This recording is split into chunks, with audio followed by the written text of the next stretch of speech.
힘들게 확산세를 잡아놓으면 또 이렇게 터집니다. 하필이면 거리두기 완화 여부 결정을 이틀 앞두고 신규 확진자가 열흘 만에 500명대로 늘어났습니다.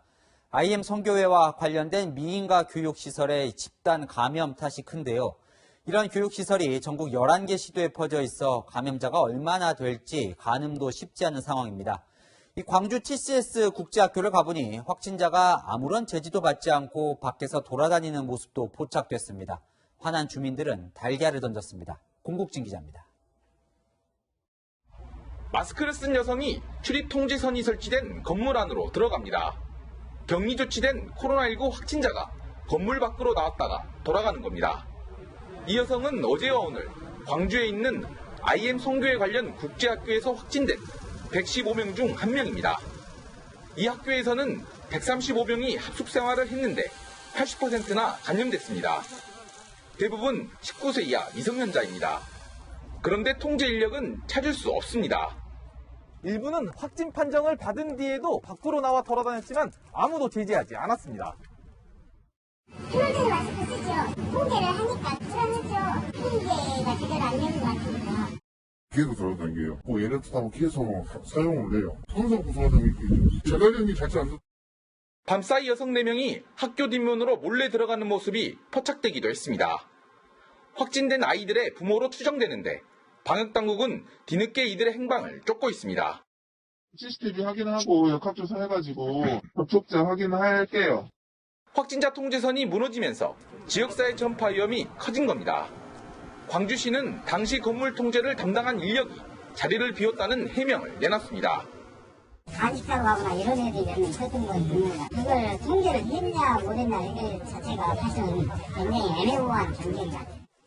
확진자들은 오후 들어 생활치료센터로 이송됐는데 일부 시민들은 학교 측을 비난하며 계란을 던지고 항의했습니다. 무슨 정규단체가 취해 바꾼 단체입니까? 저런 뭔 사실을 행동하면 안 되죠. 이 어려운 시기에 다들 협조할 건 협조하고 지킬 건 지켜야지. 광주시는 5명 이상 비인가 교육시설과 합숙시설에 대해 자진 신고와 함께 전원 진단검사를 받도록 하는 행정명령을 내렸습니다. 채널A 뉴스 공국진입니다. 5인 이상 모이지 말라는데 버젓이 합숙을 하고 캠프까지 연 그곳. IM 선교회는 대체 뭘 하는 곳일까요? 종교시설인지 대안학교인지 분류도 안 돼 있었다는데요. 이 설립자 연설을 들어보니 방역 수칙은 뒷전이었고 코로나 사태가 별게 아니라는 주장까지 했습니다. 김태영 기자입니다. IM 선교회 설립자 마이클 조 선교사의 연설 모습입니다. 지난해 여름 충남 태안에서 연 신앙 캠프 사진을 화면에 띄웁니다. 여름인데요. 이거를 이렇게 다 막아놨어요. 근데 저희가 몇 도가 올라가면 45도까지 올라가요. 에어컨을 틀어도 꽉 차니까 애들이. 전국 각지에서 몰려드는데 밀폐된 공간에 사람들이 가득 찬 위험한 환경이지만 하느님 덕분에 코로나19 감염이 한 명도 없었다고 자랑합니다. 하나님께서 보호하셔서 전국 각지에서 2,000명이 했는데 확진자가 한 명도 안 나온 거예요. 코로나19로 숨진 사람보다 극단적 선택을 한 사람이 더 많다며 코로나 사태가 별게 아니라는 주장도 꺼냅니다. 300명밖에 안 돌아가셨지 않습니까? 우리 아이들이 이 시대에 확진자가 아니라 확정자가 나야 될 줄 믿습니다. 지난해 선교회가 경기와 부산 등 지역을 돌며 개최한 신앙캠프엔 학생 2,000명이 모인 것으로 추산됩니다. 나는 영혼 살리는 거야. 나는 생명 살리는 게 아니라 영혼 살리기 위해서 한다.